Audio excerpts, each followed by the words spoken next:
नमस्कार साथियों, संघर्ष क्लासेस में आपका स्वागत है। जैसे कि हम लोगों ने कहा था हाइड्रोकार्बन पढ़ने के लिए, और हाइड्रोकार्बन का पार्ट हम लोगों ने पढ़ लिया था हाइड्रोकार्बन के बारे में कि हाइड्रोकार्बन यौगिक किसे कहते हैं। तो आपको उसमें हम बता दिए थे कि हाइड्रोकार्बन यौगिक ऐसे यौगिक होते हैं जिसमें हाइड्रोजन और कार्बन उपस्थित होते हैं। इस प्रकार के यौगिक को हम लोग क्या कहते हैं? तो हाइड्रोकार्बन यौगिक कहते हैं। पिछले क्लास में इसी चीज़ को हम लोगों ने पढ़ा था, हाइड्रोकार्बन यौगिक। पहला यौगिक का नाम क्या है? एलिफैटिक। हाइड्रोकार्बन दो प्रकार के होते हैं, पहला हमने पढ़ लिया था एलिफैटिक और दूसरे हमने पढ़ लिया था साइक्लिक। ठीक है, एलिफैटिक के बारे में हमने चर्चा कर लिया था। एलिफैटिक यौगिक किसे कहते हैं? तो ऐसे हाइड्रोकार्बन जिनमें कार्बनों के बीच में जो खुली रूप से कार्बन श्रृंखला अगर पाई जाती है उसे हम लोग क्या कहते हैं? एलिफैटिक। अगर बंद रूप से पाई गई तो उसे हम लोग क्या कहेंगे? साइक्लिक। यहाँ पे देखिए कार्बन के साथ जो बॉन्ड जुड़ा हुआ है वह एक साइकिल के आकार का है, लेकिन यहाँ पे क्या है? खुली श्रृंखला में है। तो इस प्रकार के हाइड्रोकार्बन को हम लोग एलिफैटिक और इस प्रकार के हाइड्रोकार्बन को हम लोग साइक्लिक हाइड्रोकार्बन। पहचानने का सबसे अच्छा तरीका ये, कोई भी आपको कार्बनिक यौगिक मिल जाए, अगर वह खुली श्रृंखला में है तो हम समझ जाएंगे कि वह एलिफैटिक है, अगर वह बंद श्रृंखला में है तो हम समझ जाएंगे कि वह साइक्लिक है। ठीक है, आज हम लोग पढ़ने जा रहे हैं एलिफैटिक के प्रकार। एलिफैटिक के प्रकार, तो एलिफैटिक दो प्रकार के होते हैं, पहला होता है संतृप्त और दूसरा होता है असंतृप्त। ठीक है, इंग्लिश में इसको सैचुरेटेड बोलते हैं और इसको अनसैचुरेटेड बोलते हैं। संतृप्त हाइड्रोकार्बन किसे कहते हैं? इसका डेफिनेशन देखिए, ऐसे हाइड्रोकार्बन यौगिक जिनके कार्बनों के बीच में एकल बंधन पाया जाता है उसे हम लोग क्या कहते हैं? संतृप्त हाइड्रोकार्बन कहते हैं। ठीक है, ध्यान से सुन लीजिए, ऐसे हाइड्रोकार्बन जिनके कार्बनों के बीच में अगर एकल बंधन पाया गया तो हम समझ जाएंगे कि वह कौन सा हाइड्रोकार्बन है, तो वह हो जाएगा आपका संतृप्त हाइड्रोकार्बन। ठीक है, एग्जांपल के तौर पे यहाँ पे देखिए सभी के कार्बनों के बीच में सिंगल बॉन्ड है, तो जितने भी सिंगल बॉन्ड आएंगे वह सब के सब जो होंगे वह क्या हो जाएंगे? संतृप्त हाइड्रोकार्बन हो जाएंगे। ठीक है, दूसरा हम लोग पढ़ लेते हैं असंतृप्त हाइड्रोकार्बन।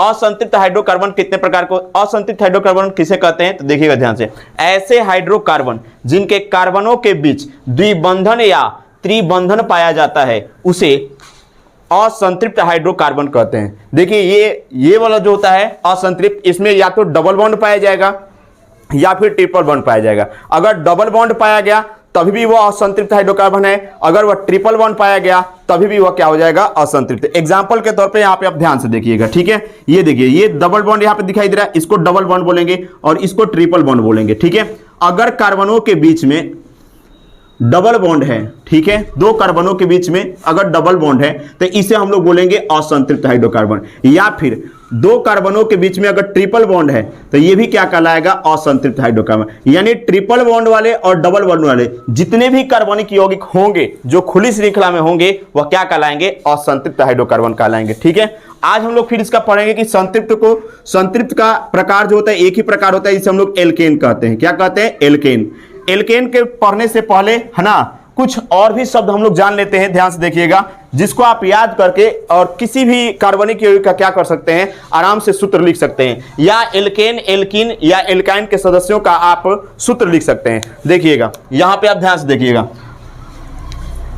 अगर कार्बन की संख्या 1 हो तो उसके लिए हम लोग मेथ शब्द का यूज करेंगे। ठीक है, कार्बन की संख्या 2 हो तो एथ शब्द का यूज करेंगे, कार्बन की संख्या 3 हो तो प्रोप का, कार्बन की संख्या 4 हो तो ब्यूट का, कार्बन की संख्या 5 हो तो पेंट का, कार्बन की संख्या 6 हो तो हेक्स का, कार्बन की संख्या 7 हो तो हेप्ट का, 8 हो तो ऑक्ट का, 9 हो तो नोन का और 10 हो तो डेक शब्द का यूज करेंगे। अगर इतना आप अगर याद कर लेते हैं तो एल्केन, एल्कीन और एल्काइन के सदस्यों का आपका सूत्र लिखना बड़ा आसान हो जाएगा। एग्जाम्पल के तौर पे आपको एक हम बताकर दिखाते हैं। जैसे यहां पे हम एल्केन के सदस्यों का नाम लिख रहे हैं। ठीक है, एल्केन का जब भी आईयूपीएस नाम लिखेंगे एल्केन का,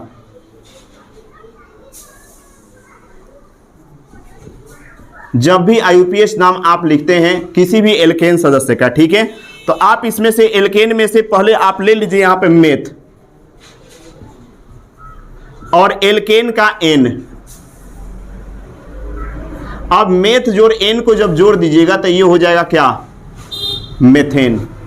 ठीक है, यानी आप ये समझिएगा कि मेथ में कार्बन की संख्या 1 होगा। मेथ में कार्बन की संख्या कितना होगा? 1। अगर ये आपको याद होगा कि मेथ में कार्बन की संख्या 1 है तो इसका सूत्र लिखना बिल्कुल आसान हो जाता है। क्यों? क्योंकि एल्केन का सामान्य सूत्र जो होता है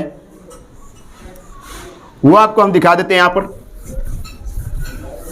कोई भी एल्केन सदस्य का आपको अगर सूत्र लिखना है तो कैसे लिखिएगा? हम लिखने जा रहे हैं एल्केन सदस्य का। किसका? एल्केन सदस्य का।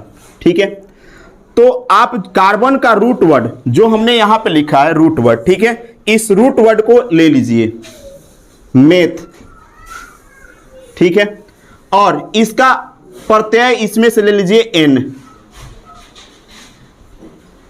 इन दोनों को जोड़ दीजिए, हो जाएगा मेथेन। एल्केन का सामान्य सूत्र अगर आपसे कोई पूछता है तो उसका जवाब है CnH2n+2। इस फार्मूले को यहां पे रख दीजिए। मेथ के लिए n का मान जो होगा वह 1 होगा। क्यों? क्योंकि यहां पे n जो है कार्बन की संख्या बताता है। n क्या बताता है? कार्बन की संख्या। तो देखिए यहां पे मेथ शब्द में कार्बन की संख्या 1 है, तो यहां n का मान आपको 1 ले लेना है, ठीक है, n का मान 1 ले लिए। हाइड्रोजन है, हाइड्रोजन 2, n का मान आपने रखा कितना है? तो 1 रखा है, +2, ये निकल कर आ गया आपका C1, 2 में 1 से गुना करेंगे 2 आएगा, +2 आएगा, फार्मूला हो जाएगा C1H4। इसको ऐसे भी लिख सकते हैं CH4। तो ये मेथेन का सूत्र क्या निकल कर आया? CH4। क्या निकल कर आया? CH4। ऐसे ही दूसरा आपको एथेन को लिखने के लिए आएगा, एथेन। बस आप ये याद रखिए कि इसमें n प्रत्यय है और n वाले जो भी प्रत्यय होगा उसका सामान्य सूत्र होता है CnH2n+2, ठीक है। यानी इसका भी सूत्र हम लोग जो लिखेंगे CnH2n+2 के माध्यम से ही लिखेंगे, ठीक है। एथ के लिए कार्बन की संख्या देखिए कितना लेना है? 2 लेना है। कार्बन की संख्या 2 ले लिए। क्यों ले लिए? क्योंकि एथ शब्द का यूज तभी करेंगे जब कार्बन की संख्या 2 हो।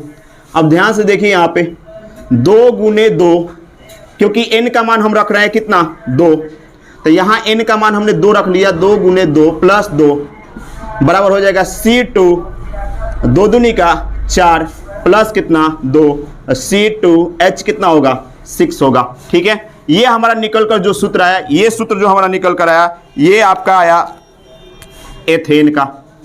ये एथेन का सूत्र हो गया। कोई आपसे पूछेगा कि एथेन का सूत्र क्या होगा, तो एथ शब्द सुनते ही आपके दिमाग में आ जाना चाहिए कि कार्बन की संख्या 2 होगा, और जब ये 2 होगा तो इसे दुगुने से अधिक हाइड्रोजन की संख्या होगी। 2 गुने से अधिक किसकी संख्या होगी? हाइड्रोजन की संख्या होगी। देखिए यहां पर भी C2 दूनी का 4 में 2 और जोड़ दीजिए 6। एल्केन ग्रुप का कोई भी सदस्य आपको सूत्र लिखना हो तो आपको ज्यादा सोचना नहीं है, बस जितना कार्बन होगा उससे दुगुना हाइड्रोजन कर दीजिए और 2 उसमें और जोड़ दीजिए, वो सूत्र हो जाएगा। जैसे मैंने एक और ले लिया, मान लेते हैं हमको पेंटेन का लिखना है। किसका लिखना है? पेंटेन का। तो पेंटेन का देखिए पेंटेन में कार्बन की संख्या याद रखना है आपको, कार्बन की संख्या 5। अब इसमें क्या करना है आपको? ये सोचना है यहां पे 5 है तो हाइड्रोजन उससे दुगुना होगा, 5 दूनी का 10, अब 2 और बढ़ा दीजिए, कितना हो जाएगा? 12। ये हमारा सूत्र हो गया किसका? पेंटेन का। बिल्कुल आसान है लिखना और इसमें याद भी नहीं करना है, बस ये वाला चीज आपको याद होना चाहिए कि मेथ में कार्बन की संख्या कितनी होगी, एथ में कितनी होगी, प्रोप में। अगर ये याद हो गया तो ये सूत्र लिखना बिल्कुल आसान हो जाएगा। अगले क्लास में हम लोग इसका स्ट्रक्चर देखेंगे और उसके साथ साथ ही हम लोग क्या देखेंगे? तो उसके साथ साथ हम लोग देखेंगे एल्कीन के बारे में जानेंगे और एल्काइन के बारे में जानेंगे, यानी असंतृप्त हाइड्रोकार्बन के बारे में जानेंगे, ठीक है। आज के क्लास के लिए इतना ही। Thank you.